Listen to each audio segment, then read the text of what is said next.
بسم اللہ الرحمن الرحیم الحمد للہ رب العالمین والعاقبۃ للمتقین والصلاۃ والسلام علی سید المرسلین نبینا محمد وعلی آلہ وصحبہ اجمعین ومن تبعہم بإحسان الی یوم الدین اما بعد۔ محترم سامعین اکرام، آج کا جو خطبہ ہوا ہے وہ یہود و نصارہ کی مسلمانوں سے کتنی خطرناک دشمنی ہے، لہٰذا ہمیں اس کو غور سے سننا چاہیے۔ میرے مسلمان بھائیوں، بے شک اللہ رب العالمین نے قرآن مجید کے اندر یہود و نصارہ کی جو پرانی دشمنی ہے مسلمانوں کے ساتھ، اس کو اجاگر کیا ہے۔ اللہ رب العالمین نے فرمایا وَلَن تَرْضَ عَنْكَ الْيَهُودُ وَلَا النَّصَارَى حَتَّى تَتَّبِعَ مِلَّتَهُمْ، کہ یہ کبھی بھی آپ سے خوش نہیں ہو سکتے یہود و نصارہ یہاں تک کہ آپ ان کے دین کی اتباع نہ کر لیں۔ تو یہ لوگ جب تک آپ کو دین اسلام سے پھیر نہیں دیں گے، مرتد نہیں کر دیں گے، تب تک آپ سے خوش نہیں ہوں گے۔ اور اللہ رب العالمین نے فرمایا یا ایھا الذین آمنوا لا تتخذوا اليهود والنصارى اولیاء بعضهم اولیاء بعض ومن يتولهم منکم فانه منهم، اے لوگوں جو ایمان لائے ہو، تم یہود و نصارہ کو اپنا دوست مت بناؤ، یہ آپس میں ایک دوسرے کے دوست ہیں، اور جو ان سے دوستی کرے گا وہ انہی میں سے ہیں۔ میرے مسلمان بھائیوں، ان کی خوبصورتی اور پلاننگ کی بنا پر تم دھوکے میں مت آؤ، کیونکہ ان کی تدبیریں ان کے دلوں کے اندر ہیں اور ان کے سینے جو ہیں دشمنیوں سے بھرے ہوئے ہیں۔ اللہ رب العالمین نے فرمایا قد بدت البغضاء من افواہہم وما تخفی صدورہم اکبر،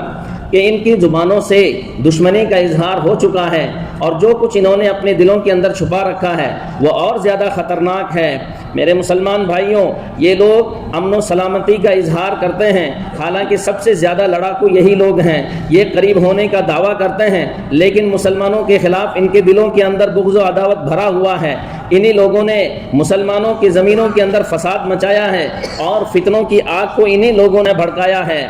اور مسلمانوں کے شہروں فساد مچایا، ان کے اندر خون بہائے، دلوں اور عقلوں کے اوپر حملہ کیا، ان کی زمینوں کے اوپر بھی انہی لوگوں نے حملے چلائے ہیں۔ میرے مسلمان بھائیوں، یہ اچھی طرح آپ سمجھ لو کہ ان لوگوں کی دشمنی اسلام کے ساتھ اس وقت تک رہے گی جب تک کہ تم اسلام کے اوپر قائم رہو گے، لہٰذا ان کی چال بازیوں سے بے خوف مت ہو۔ فتنوں کے اندر بچنے کے لیے اپنے دین کے اندر بصیرت حاصل کرے، اللہ رب العالمین کے اس وعدے پر یقین رکھے، اللہ رب العالمین کی اس قول کو یاد کرے وَإِن تَصْبِرُوا وَتَتَّقُوا لَا يَضُرُّكُمْ كَيْدُهُمْ شَيْئًا، کہ اگر تم صبر کرو اور اللہ رب العالمین سے ڈرتے رہو تو ان کی چالاکیاں اور ان کی چال بازیاں جو ہیں وہ تمہیں کوئی نقصان نہیں پہنچا سکتی۔ میرے مسلمان بھائیوں، اپنے دین پر ثابت قدم رکھو، اللہ کی کتاب کو مضبوط پکڑو، اور یہ بات یاد رکھو عزت دین اسلام کے اوپر عمل کرنے کے اندر ہے، نہ کہ یہود و نصارہ کی اتباع کے اندر، اور نہ ہی دشمنان اسلام کے پیچھے لگنے کے اندر ہے۔ اللہ کے رسول صلی اللہ علیہ وسلم کی اس قول کو یاد کرو بادروا بالاعمال فتنا كقطع الليل المظلم يصبح الرجل فيها مؤمن ويمسي كافر ويمسي مؤمنا ويصبح كافرا يبيع دينه بعرض من الدنيا۔ اعمال صالحہ میں جلدی کرو ان فتنوں کے آنے سے پہلے جو رات کے گھٹا ٹوپ اندھیروں کی طرح ہوں گے، کہ آدمی صبح مومن ہوگا، شام ہوتے ہوتے کافر ہو جائے گا، یا شام میں مومن ہوگا، صبح ہوتے ہوتے کافر ہو جائے گا۔ وہ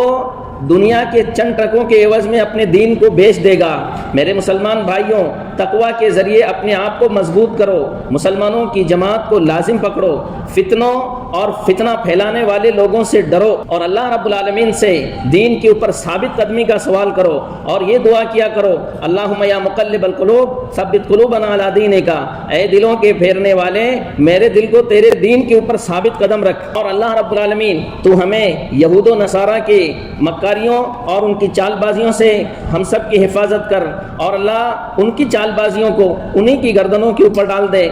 آمین۔ وآخر دعوانا ان الحمدللہ رب العالمین، جزاکم اللہ خیرا، والسلام علیکم ورحمۃ اللہ وبرکاتہ۔